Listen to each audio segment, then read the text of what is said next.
So regional Rajamouli గారు ఇప్పుడే అన్న మనోభావాలు దెబ్బతీస్తారేమో అని మొదలెట్టించారు అప్పుడే. లేదు సార్, రీజనల్ సినిమాని 300 కోట్లు, ఆయన పానింటి సినిమాని 1000 కోట్లు చేస్తే మీరు రీజనల్ సినిమాని 300 కోట్లు చేశారు. పైగా ఆయన కంటిన్యూ సక్సెస్లు, మీరు కంటిన్యూ సక్సెస్లు. సో అంచేత మిమ్మల్ని ఆయనతో పోల్చడం కాదు. సో రీజనల్ రాజమౌళి గారు మీరు, సో మీ గురించి చెప్పేది అడిగేది ఏం లేదు. కంగ్రాట్స్ మరోసారి చెప్పడం తప్పించి. Regional రావిపూడానండి please. సో ఎందుకంటే ఆయన ఈజ్ లైక్ రాజమౌళి గారు is a Jain personality. So నాకు ఆయనతో అస్సలు ప్లీజ్, అంటే ఆయన వెనక ఎక్కడో పక్కన అంటే okay, but I'm happy with this. Okay, LVR గారికి ఇవ్వండి సార్. ఎల్వీఆర్ గారు మీ అందరితో కూడా ఎక్కువ ఫోన్లో టచ్లో ఉండవు, కానీ చూడడం ఇదే ఫస్ట్ టైం అందరినీ. మిమ్మల్ని చూస్తూనే ఉంటామండి. మీ ఇంటర్వ్యూలు, మీ రివ్యూలు చూడకుండా మేము ఏ రోజు నిద్రపోమండి. మూర్తి గారిని చూడకుండా మేము పడుకోం. లేదు కానీ అంటే మీరు ఇందాక స్పీచ్లో మాట అన్నారు, చాలా కాలం ఏంది డిస్ట్రిబ్యూటర్లు 20% కమిషన్ తిని అని చెప్పి. కరెక్టేనండి. కానీ గత 2 ఏళ్ళుగా చాలా పెద్ద సినిమాలు వచ్చాయి, చాలా పెద్ద పెద్ద అంకెలు పోస్టర్లు వేసిన సినిమాలు వచ్చాయి. కూర్చో సరే, పోస్టర్లు వేస్తున్నారు, మీరు పంపిణీ చేశారా, వేరే వాళ్ళు పంపిణీ చేశారా అని పక్కన పెడితే గత 2 ఏళ్ళుగా పెద్ద పెద్ద పోస్టర్లు వేసిన సినిమాలు వచ్చాయి. కొంతమంది డిస్ట్రిబ్యూటర్లు ఫారిన్ తీసుకెళ్ళిన సినిమాలు వచ్చాయి హిట్ అని చెప్పి. మరి కమిషన్లు తినకుండా మరి ఇవన్నీ ఏంటంటారు?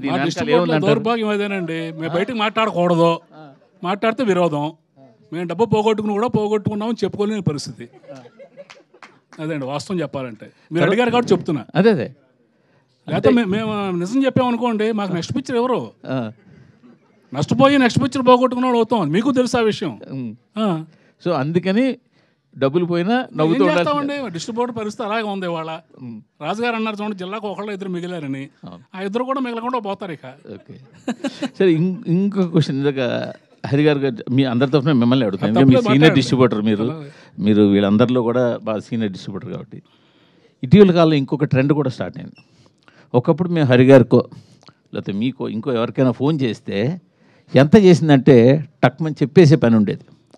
గత 2 సంవత్సరాలుగా చెప్పడాన్ని కూడా మీకు తాళం వేసి నెంబర్లు చెప్పకుండా అలాంటి పరిస్థితి స్టార్ట్ అయింది ఇండస్ట్రీలో. అవునంటారు కాదండి? డెఫినెట్గానండి.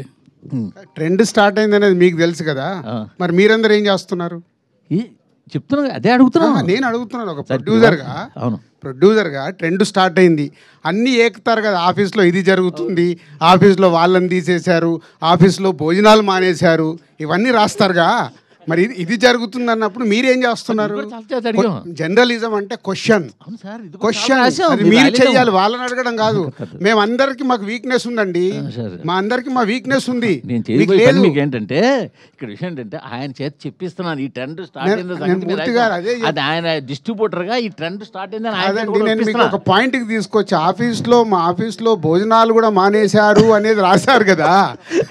సో ఇంత ఇన్ఫర్మేషన్ ఉన్న మీకు వీటి గురించి ఇన్ఫర్మేషన్ ఉంది కదా.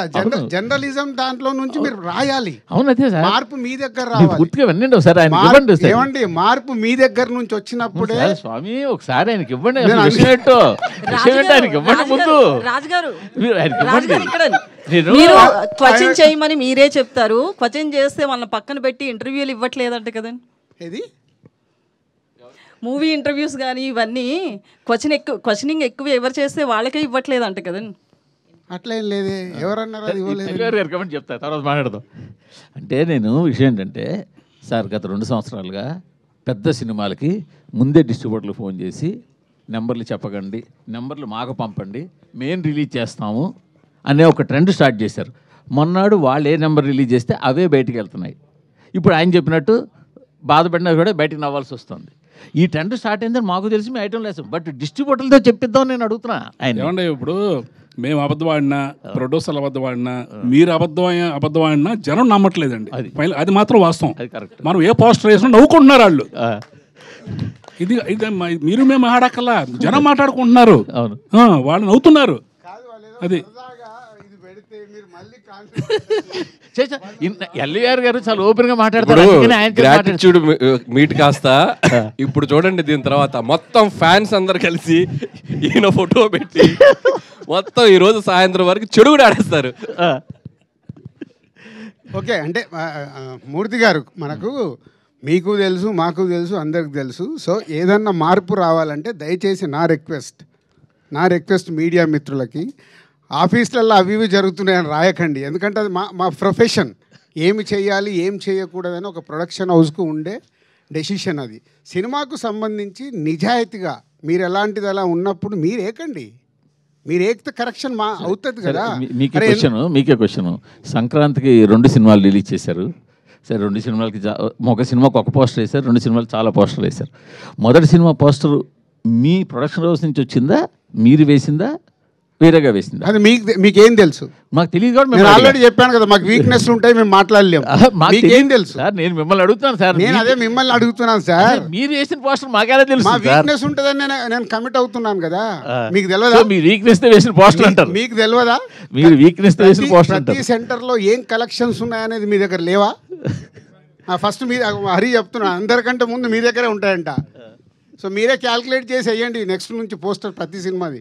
బెటర్, ప్రాబ్లం సాల్వ్ అయిపోద్ది. సార్, సంక్రాంతికి వస్తున్నాం అనే సినిమా అనిల్ రావుపూడి గారికి 8వ హిట్ ఇచ్చింది కాబట్టి అది పెద్ద గొప్ప విషయం కాదు. వెంకటేష్ గారిని సీనియర్ హీరోస్లో ఇప్పుడు టాప్లో నిలబెట్టింది, అది పెద్ద గొప్ప విషయం కాదు. ఏంటి గొప్ప విషయం అంటే దిల్ రాజు గారిని నిలబెట్టింది ఆ సినిమా.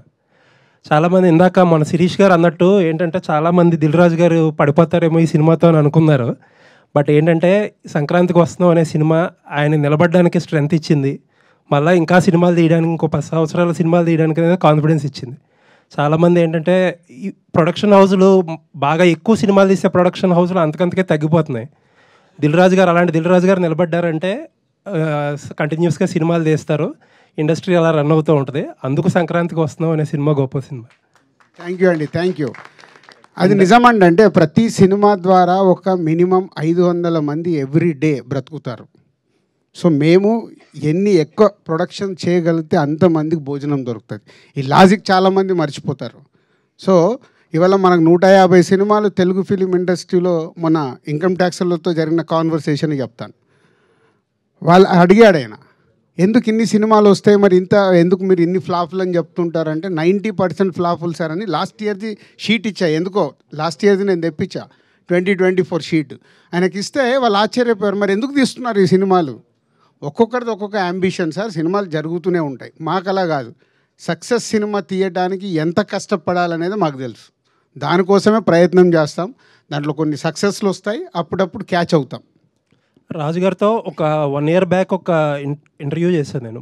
ప్రొడ్యూసర్స్ అందరినీ కూర్చోబెట్టి అడిగితే సేమ్ ఇదే క్వశ్చన్ అడిగి, అంతకంతకి ఒకప్పుడు ఎంతమంది డిస్ట్రిబ్యూటర్లు ఉండేవారు, ఇప్పుడు 10-15 మందికి వచ్చేసారంటే ఆయన బ్లంట్గా ఒక మాట అన్నారు.